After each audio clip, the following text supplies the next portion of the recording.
The day my daughter showed up at my door with a lawyer, I knew exactly what she was there for. I just didn't let her know that I already knew. Let me back up a little, because for you to understand what I did and why I did it, you need to understand where I was coming from. My name is Loretta. No, wait. I have to laugh at myself. Old habits. My friends call me Lou. I'm 67 years old. I live in a pale yellow house on a quiet street in Columbus, Ohio, and for the past 14 months I have been a widow. My husband Warren and I were married for 41 years. 41 years of Sunday pancakes and arguments about the thermostat and road trips where he'd refused to stop for directions. He died on a Tuesday morning in April. Very suddenly, a heart attack that the doctor said he probably didn't feel coming. I believe them. He was laughing at a TV show when it happened. That's the kind of man he was. Laughing right up until the end. After Warren died, I won't pretend I handled it gracefully. I didn't. I sat in that house for 3 months barely eating, barely sleeping, watching his coffee mug on the counter like I was waiting for him to come back and use it. My daughter called every few days. My son-in-law almost never did. But slowly something shifted. I started sleeping again. I started eating real meals. I started going for walks in the morning, first just to the end of the block, then further. I joined a grief support group at my church. I started talking to people again. And somewhere in those quiet, small steps, I started to feel something I hadn't expected to feel so soon. I started to feel like myself again. Last spring, I decided to do something I'd been putting off for years. Warren and I had always shared one car, his idea, his preference, very practical man. But I had always secretly wanted my own. Something that was just mine. So in April, on what would have been our 42nd anniversary, I went to a dealership on the east side of Columbus and I bought a silver Honda CR-V. Nothing flashy, just clean and solid and mine. I drove home with the windows down even though it was only 52 degrees outside, and I cried the whole way, but not from sadness. It was one of those cries that has everything in it at once. I called my daughter that evening to tell her. Her name is Rebecca, she's 41, lives about 20 minutes from me with her husband, whose name is Craig. They've been married 12 years. Craig is an accountant. He is, and I'm choosing my words carefully here, a very financially minded person. You bought a car? Rebecca said. I did, I said. A Honda. Silver. Very nice. There was a pause. Mom, shouldn't you have talked to us first? I remember standing at my kitchen window looking out at the CR-V in the driveway and thinking, talk to you first, about buying myself a car, with my own money. I didn't realize I needed permission, I said pleasantly. She backpedaled, said she just meant she could have helped me research, helped me negotiate, made sure I didn't get taken advantage of. I said I was fine, the salesman was lovely, I got a fair deal. We hung up and I thought maybe I'd misread the call. Maybe she really was just concerned. I was wrong. 3 days later, Rebecca and Craig showed up at my door on a Saturday morning unannounced. Rebecca hugged me. Craig looked at the car in the driveway the way you look at something you're calculating. We sat in the living room, and Craig did most of the talking, which told me everything. Rebecca was there for emotional cover. Craig was there for the business. He started with the finances. He said he'd been looking at my accounts, which I want to note, I had not given him access to, but Warren had years ago, and apparently that hadn't been revoked, and he was concerned. He said the car payment, combined with my living expenses and my current income from Social Security and Warren's pension, left me in a tight spot. He used that phrase, tight spot, like I was a teenager who'd overdrafted her checking account. I said I was comfortable. He said he wasn't sure comfortable was the right word, and maybe we should think about options. Options, I said. Rebecca jumped in then. Said they'd been talking, and they thought maybe it was time to consider downsizing. The house was big for one person. The maintenance, the property taxes. She said some of the senior communities near Worthington were really lovely, had nice amenities, very social. I'd probably enjoy it. I looked at my daughter. She could not meet my eyes. I said I would think about it. They left an hour later. Craig had the air of someone who felt the meeting had gone well. Rebecca hugged me too long at the door, the way you hug someone you feel guilty about. I stood in my living room after they drove away and I was quiet for a long time. Then I picked up the phone and called my attorney. His name is Gerald Patterson. He's been my family's lawyer for over 20 years, handled Warren's estate, helped me with my own will years back. I told him I needed to come in and review some things. He said, come Thursday. I want to be clear about something. I did not go to Gerald because I was angry. I went because I had been watching something happen slowly for the past year, and I had been telling myself I was imagining it. And standing in my living room that Saturday afternoon, I understood that I was not imagining it. It had started during Warren's illness, actually, before he died. Small things. Craig asking about the house, whether it was in both our names. Rebecca asking if Warren had updated his life insurance. Questions I'd answered honestly because they were my daughter and my son-in-law, and why wouldn't I? After Warren died, it continued. Craig offered to help me organize my finances. I let him, once, and then I noticed he'd moved some things around in ways I didn't fully understand and had to ask my bank to reverse. He said it was just for simplicity. I said I preferred things the way they were. The car had been the trigger. The car had made something click. I drove to Gerald's office on a Thursday morning, and I sat down across from him, and I told him everything. He listened without interrupting, which is one of the things I always appreciated about him. When I finished, he said, "Lou, what do you want to do?" I said I wanted to protect myself.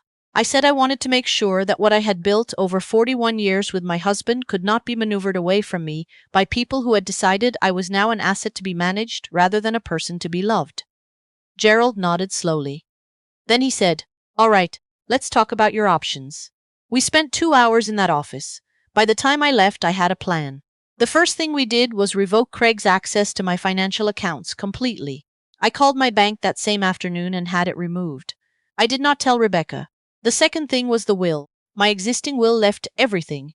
The house, the savings, the accounts, divided between Rebecca and any future grandchildren. Gerald and I reviewed it line by line. Then I told him what I wanted to change. I wanted to leave a portion to my church, a portion to the animal shelter 3 blocks from my house, where Warren and I had adopted 2 dogs over the years, a portion to a nonprofit in Columbus that provides housing support for elderly women living alone, and the rest into a trust with conditions. Rebecca would receive an income from the trust, not a lump sum, an income managed by Gerald's firm, disbursed monthly, for as long as she needed it. But the house, the primary asset Craig had been so interested in, would go to the nonprofit. On my death, it would be donated outright. I signed the new will on a Friday afternoon. On my way home, I printed a copy. I folded it, put it in an envelope, and I placed it in the glove compartment of my silver CRV. I want you to understand why I did that specifically. I knew that if things escalated, and I felt they would, that car was going to be at the center of it. Craig had already made noises about whether I should be driving at my age, which is laughable.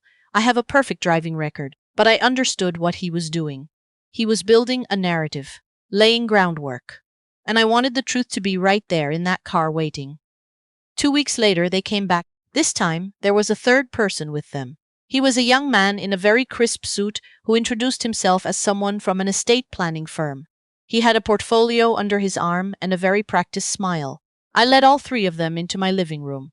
The young man did most of the talking this time. He had a presentation, actual printed materials about senior living options, asset protection, tax implications of holding real estate at my age. It was very polished. Craig sat back like he'd hired a performer and was watching the show. I listened to the whole thing. I did not interrupt. I asked a few questions. Calm ones. The kind of questions that made the young man think he was doing well. Rebecca watched me with an expression I couldn't quite read. Something between hope and guilt.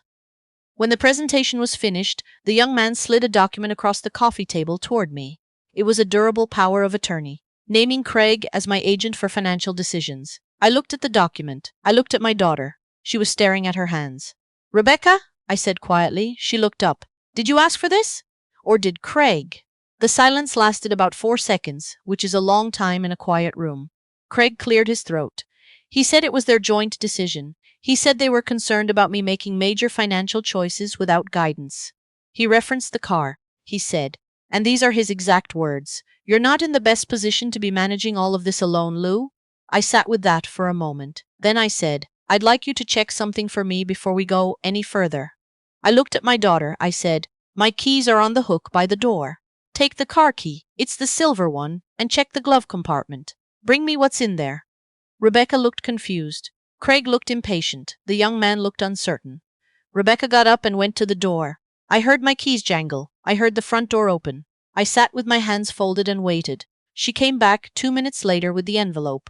I said, "Open it, please." She opened it and read the first page. I watched her face change. She read for a while. Craig was trying to see what she was reading. She didn't hand it to him. She kept reading. When she finished, she looked at me. Her eyes were full, and I won't pretend that didn't hurt me because it did.